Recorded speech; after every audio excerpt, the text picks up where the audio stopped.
कसं वाटतंय प्राची? एकदम मस्त. मस्त आहे ना? हे रेनकोट हातात आहे म्हणजे हे निघाले पण. बारीक बारीक शेंगा मस्त आहेत. ते दमवली नाही, ते असं लेअर वेअर टाकायची नाही गरज आहे. तर आमच्या अजून ठरलं नाही की जायचं कुठे. हा रस्ता कुठे जातो हे आम्हाला पण माहिती नाही. असं नाही बघूया ताई आणि आई काय करताय. म्हणजे ब्लॉग मी तर आपण असं समोर येतच नाही. मी सगळं क्रॉप करणार आहे आज. नमस्कार सर्वांना, तुमच्या पुन्हा एकदा स्वागत आहे. प्राची आज काहीतरी वेगळंच बनवते, पूर्ण धुवा करून टाकली. काय बनवलीस? मी आज सावजी चिकन आणि चिकन बिर्याणी करते. तर त्याच्यासाठी आहे ना कांदा आणि खोबरं आपण फ्लेमवरती काळं करून घ्यायचं भाजून. आणि बाकीचं जे आलं लसूण कोथिंबीर मिरची ते नॉर्मली टाकायचं. तर हे सावजी भाजी बनणार, बिर्याणी जसं नॉर्मल असणार तसंच होणार. बिर्याणी जशी मी नेहमी करते तशीच असणार आहे. आणि पाऊस पडतोय तर त्याच्यामध्ये असं काहीतरी खायला छान वाटतं चटणी. अरे हा चोळीमध्ये छान वाटलं ना. चुलीवरती कसा वेगळा फ्लेवर येतो आणि गॅसवरती तसं नाही, पण ठीक आहे ना, आता काय करणार. बघा पावसाने जोर पकडलेला आहे, जोरातच चालू आहे. बारकी मग आता शेंगा बसते. पावसाळ्यात अजून काय काय खाऊ वाटतं? वडापाव, चहा, भजी हे सगळं पावसाळ्यामध्ये खाऊ वाटतं. शेंगा सुद्धा. आई आणि हे मस्त शेंगदाणे इथं खाऊस मन करते ना रे. हो बाकी ये तूही खायला. या दोघी बी खा. बारीक बारीक शेंगा मस्त आहेत. पावसाळ्याचं मस्त पाऊस पडतोय बाहेर, छान शेंगा खा, नंतर जेवण करू. अरे काय झालं? भाजी झाली आहे, आता बिर्याणी होते अळणी भात का? आणि नंतर फोडणी द्यायची. आणि सावजी मसाला. आता बिर्याणीला फोडणी देते. आणि आधी चिकनचा सगळा मसाला करून घेतला आणि भाजी झाली.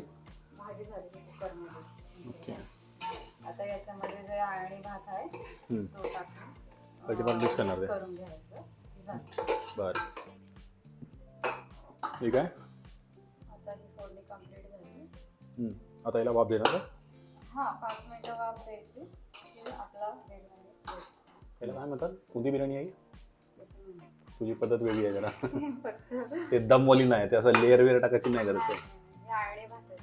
अळणी भात भरून टाकून म्हणजे ते वेगळंच आहे जरा. नाहीतर टेस्ट पण खूप छान आणि युनिक लागते हॉटेलचं. मग ते लेअर असं लावतात ते सगळं ते वेगळे आहे ना ते दम बिर्याणी. लेअर ती दम बिर्याणी. पण दम बिर्याणीला कसं खूप काय काय करावं लागतं ना. हे शॉर्टकट आहे. हे शॉर्टकट नाही म्हणू शकत, पण जर तुम्हाला छान टेस्टी खायचं असेल तर दम बिर्याणीपेक्षा छान लागतं. आपण ते लांब तांदूळ वापरले नाही ना. हो कोलम. हो.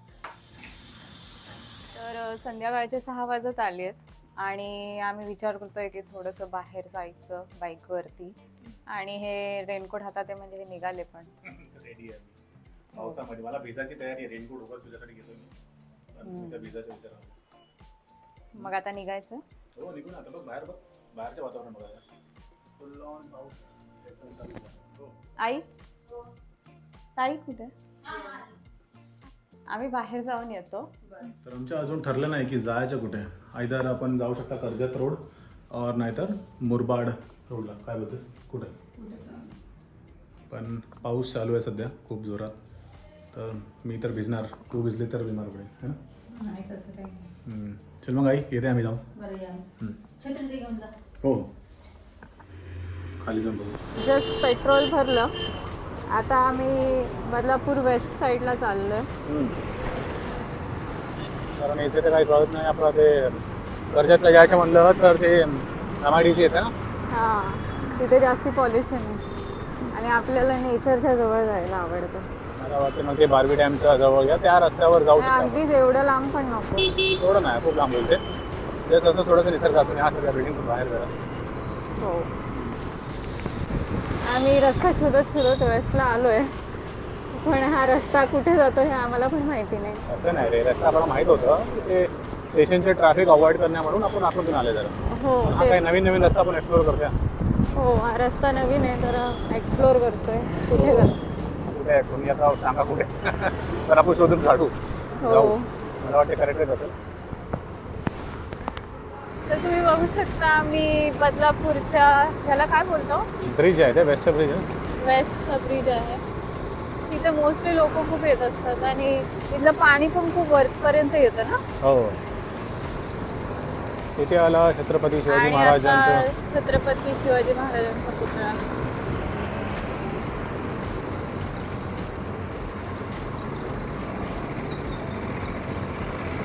आता आम्ही बाहेर आलो आहोत बघा. हो, तुम्ही बघू शकता किती सगळीकडे ग्रीनरीच आहे. बघ ना पूर्ण. असं वाटतच नाही की आपण असं वाटेल खूप लांब कुठेतरी मुंबई पासून आलो. हो, जिथे तिथे पुरा निसर्ग. सगळीकडे निसर्गच आहे. अंगावर बारीक पाऊस पडतोय. हा, बरं आहे, हलका हलका पडतोय, जोरात नाही. हो, कारण जास्ती पण इरिटेटिंग होतं ना. जरा अजून पुढे आपण गेल्या तर मला वाटतं ते मुळगावच्या वडापाव जिथे फेमस आहे तिथे आपल्याला जायला भेटेल. है की एवढा लांब आपल्याला नाही होत. नाही? बघू ना.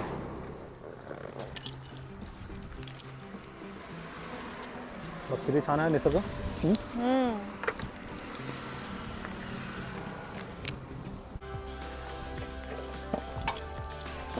कसं वाटतंय प्राची? एकदम मस्त. मस्त आहे ना. खूपच भारी आहे बघ इकडे.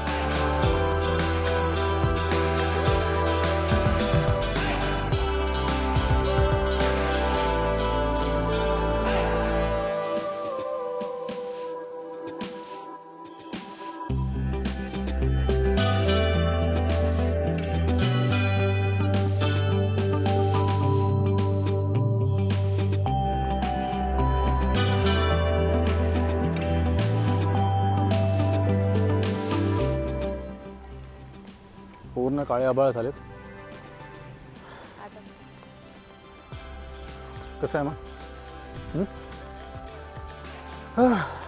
एकदम फ्रेश. छान आहे. घरी जायचं आता.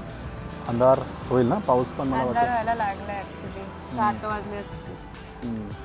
ठीक आहे, चला मग. पाऊस पण पडतोय कंटिन्यू. निघूया मग, चला.